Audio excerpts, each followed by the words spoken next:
Aalis na kami, nawawala yung isa naming kasama. Hindi ko alam kung nasaan. Ito pala, ito. Ay! Anong ginagawa mo?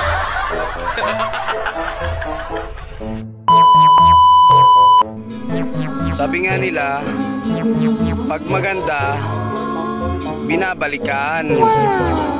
Pag masaya, pinupuntahan. Kaya dito ulit kami sa Paraiso Beach House. Ayan, Infanta Quezon.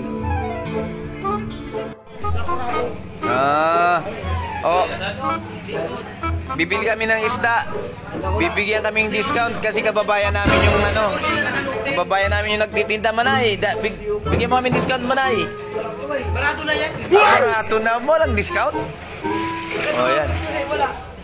Sasabawan namin yan. Ayaw kami bigyan ng discount ni Manay, kababayan. Barato na daw, barato. Bumalik kami ng Dalahican Fishport. Ayan, ang dami isda, oh. Maghahanap kami ng pangkilaw. Oh, pangkilaw. Puta, binitbit na ni binitbit na ni Boss Anto yung pangihaw, oh. Ang laki. Oh, may discount na yan, Manay. May discount na yan, Manay. Pandua na yan.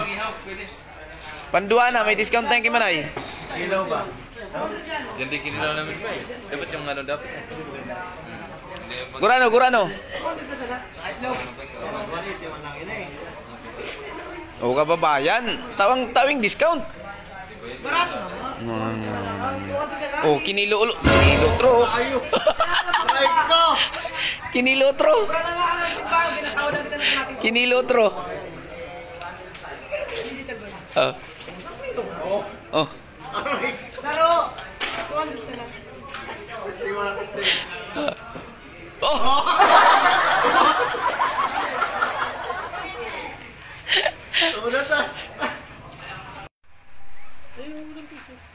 Ayan, bumalik ulit kami ng Infanta. Ayan, oh. Busy na si Bading Royal maghiwa ng isda.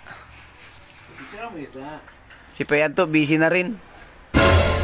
Busy na mag-almusal. Aray ko!